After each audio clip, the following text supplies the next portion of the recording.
John Laval here on how to keep your car for 30 years. The first thing you want to do is the first issue with a car breaking down is the body.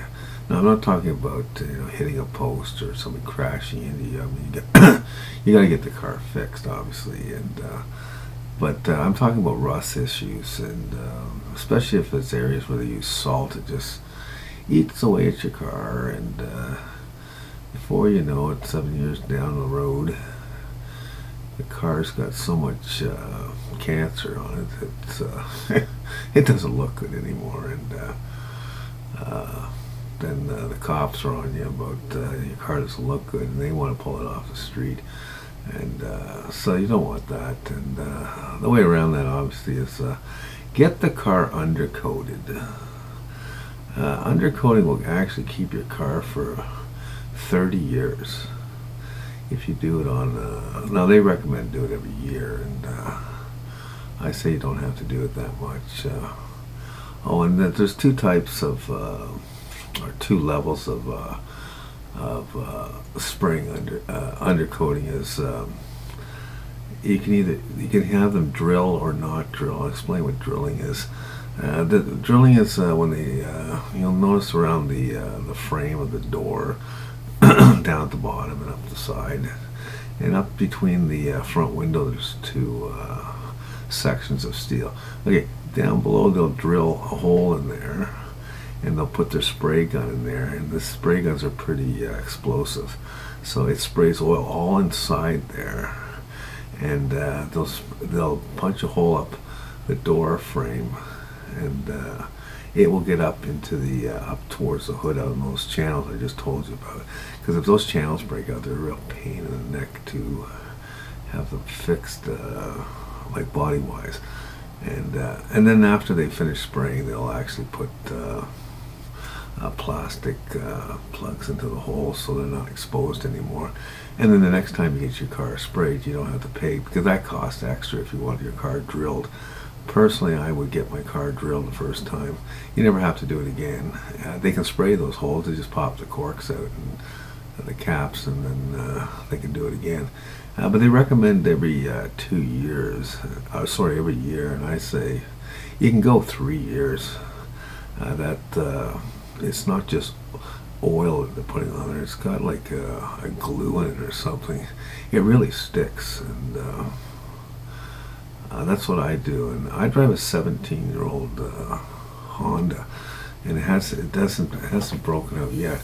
And the thing about rust is rust does not start on the paint side, the side you can see. It always comes in from behind.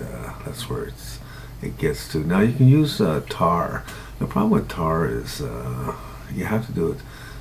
Well, they say, the tar will last 10 years, so you can't go 10 years, because what happens is tar starts to crack, and then the moisture gets in the crack, and now you got the rusting problem. But I did have a car that was tarred, and they sprayed the tar on it, and when I ran that thing off to the boneyard, the body was like brand new. It was, it needed no body work at all. There was not one rust spot at all, and so anyways, that's how you keep the body. Now as far as the engine goes, there's no trick to it. If you want to squeeze 750,000 miles out of it, just change the oil regularly. A lot of people neglect that thing. They say, oh well, what's oil? There's oil in it, so why am I replacing it? Well, the viscosity of the oil breaks down, and they recommend you do it every 5,000 miles, or your book will tell you how often it has to be done and what type of oil to use. Now, number one, you want to use a quality oil. Don't buy some junk oil that's half the price and you never heard the name of it. You want to use like Quaker State or Shell. You want to buy the top oil, and don't wait for 5,000 miles. I always do it as take off about 20%, maybe go down 4,000 miles to ensure that I'm not peaking out at the viscosity breakdown. And remember, if you're doing a lot of driving, like taxis, they got to do it like every 3 days because the cars run so hot for so many hours. It really breaks the oil down quickly. So there's none of this, waiting, 3 months to change my oil or a month. They do it really regularly. So you got to keep an eye on how hot your engine is and how long it's hot, because that will break the oil down even faster. So now the reason why I say do the oil, do you know what an engine costs? It costs a lot more than oil. And what will happen if you don't protect your engine with proper oil in proper condition? What will happen is the rings will go, the cylinder rings, piston rings, and then also the valves will go, and the seats will be gone on the valves and stuff. And you'll know a car that hasn't changed its oil. Isn't changed. The guy is not changing his oil regularly because he's got black shit flying out the back of the pipe in the back of his car. That's the sign that oil issues, and he's basically cooked the motor. You don't change the oil; you can cook the motor in no time.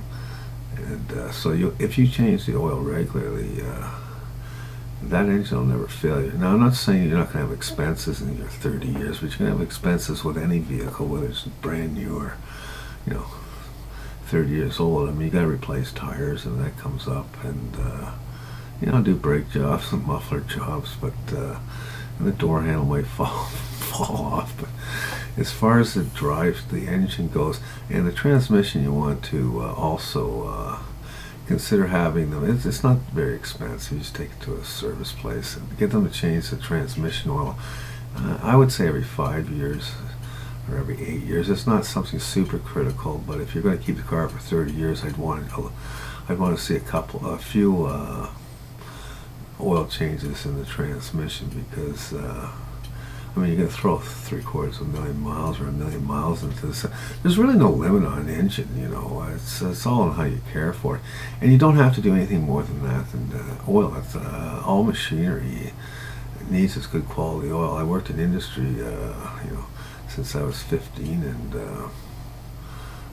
oil, they buy good oil, and these machines go 50 years, 60 years without no maintenance at all. Just they change the oil when the oil's supposed to be changed, and they run hot 24 hours a day. I mean, these are 3-shift machines, and they never break down. And and one other little tip I'm going to throw at you here is a lot of people have paid a lot of money because of the failure of what they call a gas filter. Okay, even myself, I got nailed with that one once.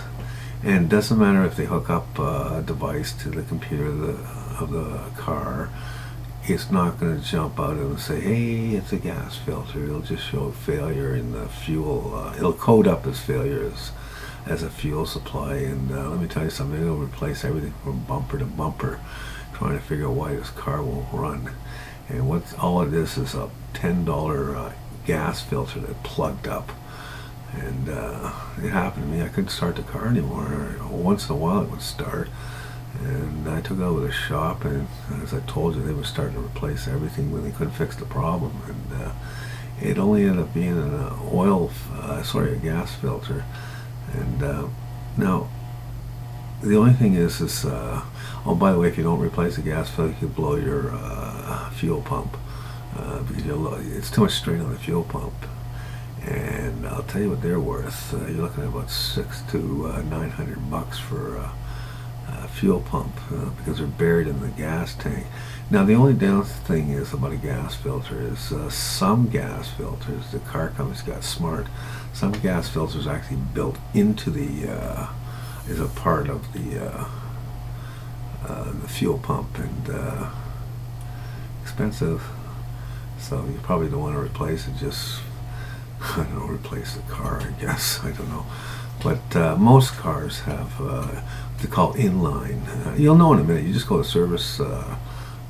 service center where you'll get parts, like you're doing your own work or something, and just ask them for a gas filter for the type of car you have in the year. And if the guy says it's on the shelf, you're good. If the guy says no, it's part of the fuel pump, well, then you know right away. And if it's on the shelf, you're looking at probably $10 or less. Very, very wise to replace that, and I advise you that you replace it every 5 years, and you will not. Well, let's say you're on the road and all of a sudden your car conks out and you don't know what it is. Now you got this tow truck guy, you got these massive tow truck fees because they're not regulated. You don't even know who you're getting. Anyways, and then you got the tow truck fee. You're in the middle of nowhere, so then what are you going to do? Walk home? You end up grabbing a motel or something. This can get real expensive. And then, as I said, they're not going to find a problem. And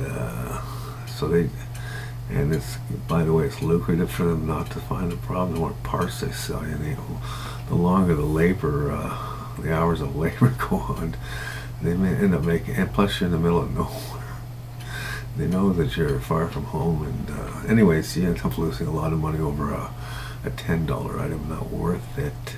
Just throw the gas filter in and don't be stubborn. Okay, it's $10 and it's a little bit of security there for you. Because when it comes up, nobody's going to figure it out and you are going to get burnt. So, see you later.